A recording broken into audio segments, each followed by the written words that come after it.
Jean-Baptiste nous appelle à aplanir le chemin du Seigneur. Il nous demande de préparer la première venue du Seigneur. Et nous devons préparer la seconde venue du Seigneur. Par cette parole, Jean-Baptiste définissait son ministère. En tant qu'enfants de Dieu, nous avons tous une vocation céleste, celle de se préparer pour la venue du Seigneur et de préparer les autres personnes à cette venue. Nous les préparons en les évangélisant et une fois sauvés, en nous édifiant ensemble dans la communion fraternelle. C'est la part de chaque enfant de Dieu. Déclarer « aplanissez le chemin du Seigneur » suppose que cela soit une réalité dans nos propres vies.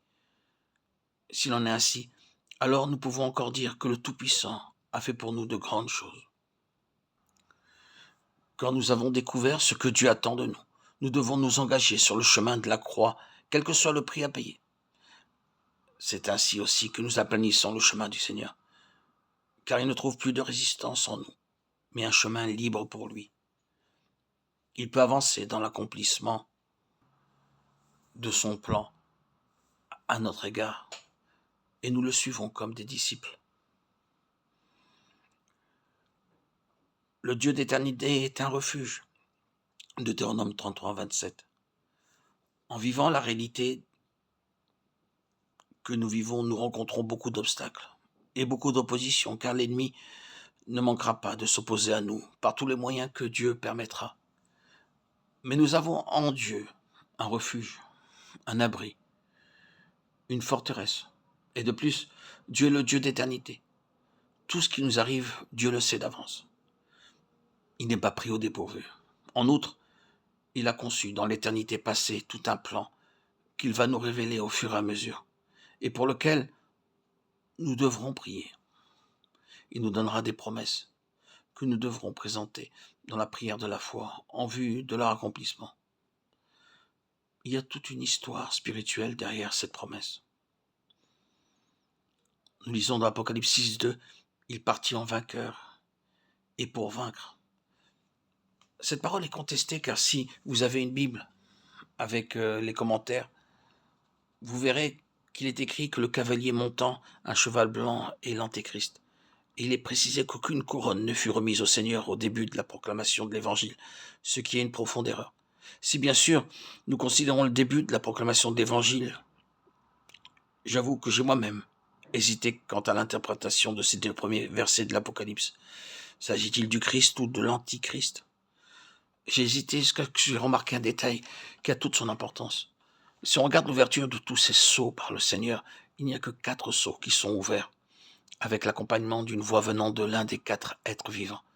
Et parmi ces 4 voix, une seule est une voix de tonnerre. Nous la trouvons au verset 1er. Or, le tonnerre dans l'Apocalypse est toujours lié à la puissance de Dieu. Donc ce premier cavalier vient accompagné de la puissance de Dieu, et c'est pourquoi il s'agit bien du Christ, et non de l'Antéchrist. Nous devons expliquer pourquoi Christ a un arc et pourquoi il doit encore vaincre, alors qu'il est le grand vainqueur qui a remporté une victoire définitive, éternelle. Nous comprenons que pour vaincre, il ne suffit pas que le Christ ait un arc, il faut encore qu'il ait des flèches. Et c'est justement la raison pour laquelle il doit encore vaincre, afin d'obtenir ces flèches au nombre complet. Les flèches sont les fils selon le psaume 127 au verset 4. Comme les flèches dans les mains d'un guerrier, ainsi sont les fils de la jeunesse. Et selon Ésaïe 49, 2, il a fait de moi une flèche aiguë.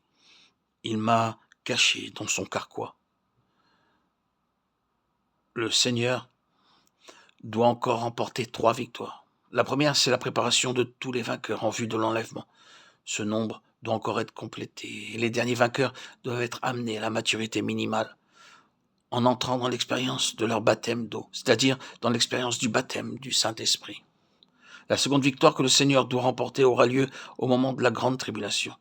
Il faut que tous ceux qui doivent payer de leur vie pour leur foi soient aussi amenés au nombre complet, selon Apocalypse 6, 11, jusqu'à ce que soit complet le nombre de leurs compagnons de service et de leurs frères qui devaient être mis à mort comme eux. La troisième victoire sera remportée à la fin du millénium, lorsque Satan sera délié et qu'il séduira les nations et soulèvera Gog et Magog. Le diable ne pourra pas séduire tous ceux qui seront encore dans leur corps adamique et qui auront été sauvés durant le millénium.